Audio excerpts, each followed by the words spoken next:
Hey guys, it's your friend John here, and a while back I made a video of me making a wooden knuckle duster finger ring, only it had one finger hole in it, and a few people complained saying the problem with something like that or with that type of design is it's not very effective and it's not very safe because it has one finger hole in it, and it can damage your hand a little when impacting, not too badly, but it does have some issues, and a few people suggested that I should make a double finger ring knuckle duster instead of a single finger ring knuckle duster. So today, I'll be making a wooden knuckle duster, but not with one finger hole, but with two finger holes.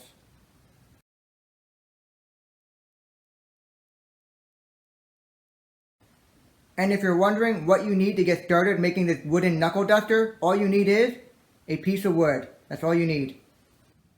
Now I have my wood here, and as you can see, I drew a design on it. I basically measured it out and drew a square, and in that square I drew an oval shape or an egg shape. And that's going to be the official shape of my knuckle duster. And I have two holes there, and that's going to be for my two fingers. So what I'm going to do is I'm going to first cut this out.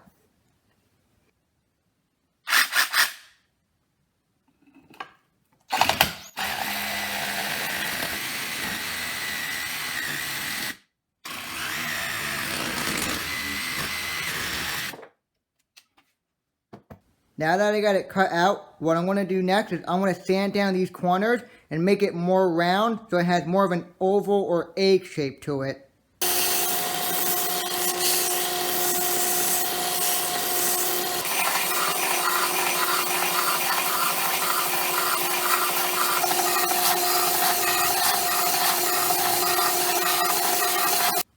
Now that I finished sanding it down and making it more round by sanding down and removing those hard edges and corners, what I'm going to do next is I'm going to take my drill bit and I'm going to drill a hole in each hole here so my fingers have a place to go in.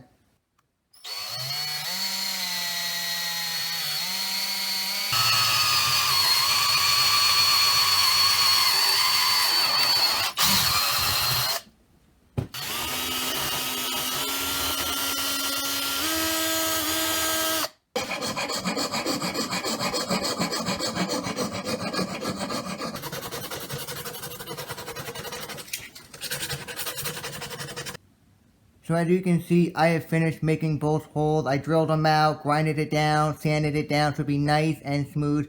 My fingers do fit in here perfectly. The only problem is it's a little big and a little bulky for my hands.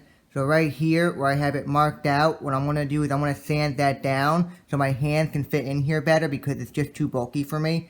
I'm also going to sand down these hard edges so it's nice and rounded and more smooth. I want this to fit in my hand more comfortably.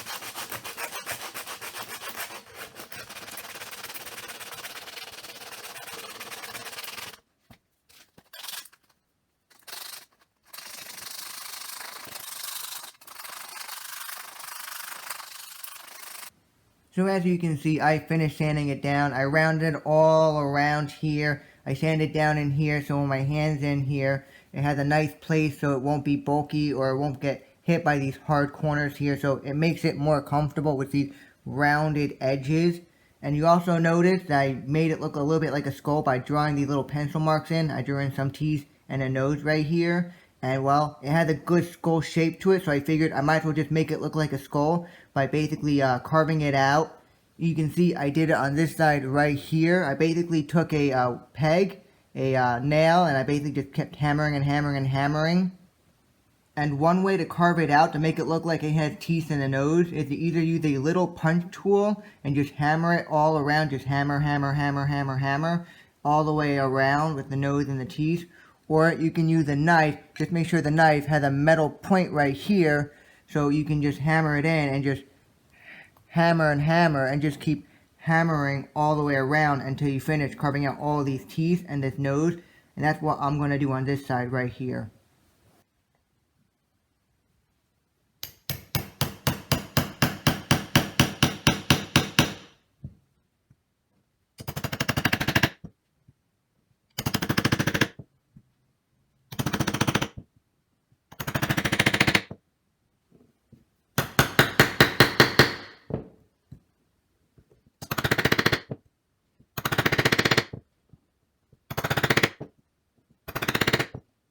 So now that I finished carving out all the teeth and the nose, what I'm going to do is now I'm going to blowtorch it to give it a nice dark look.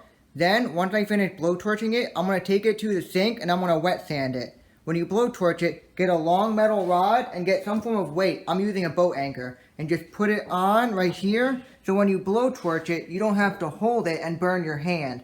So just put it like here and just blowtorch it so it's nice and safe away from your hands.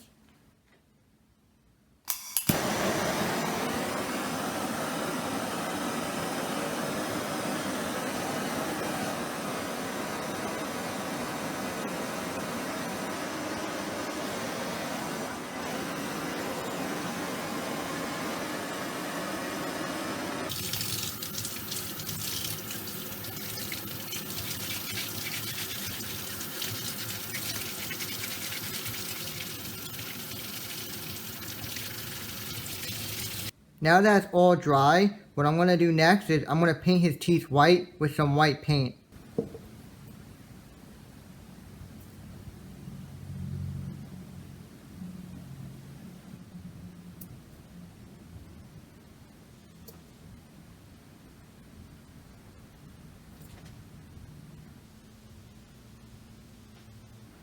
So I'm on my final stage. All I gotta do is add the clear coat. As you can see, I also added some black paint right here for the nose cavity. And the teeth are done. So now all I gotta do is just add on the clear.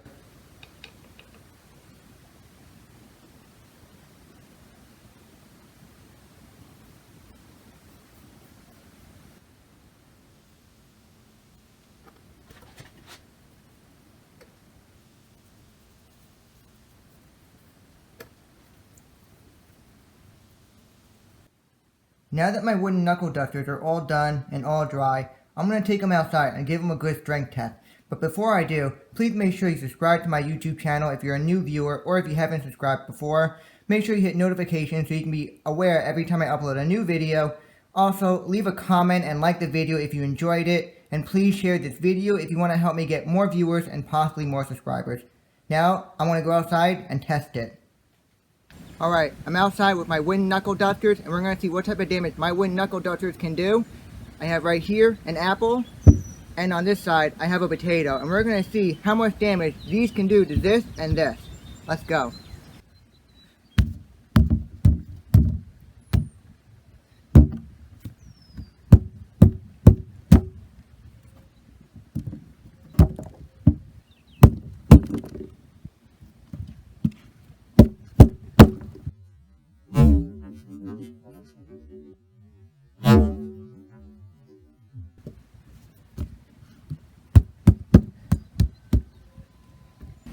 So now that the testing is over, what are my overall thoughts on these wooden knuckle dusters?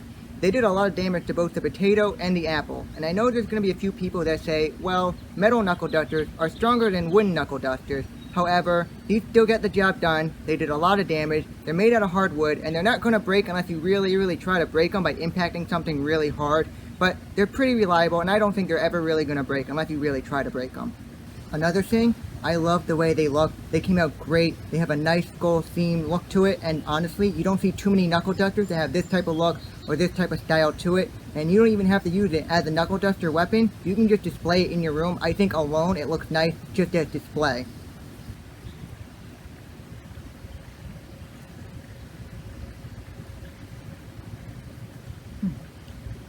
So I'm going to wrap things up by saying thank you for watching. I hope you enjoyed this video. Please remember to follow me on Instagram and also follow me on Reddit. Join my community on Reddit, but please don't follow me in real life. That would just be a little creepy.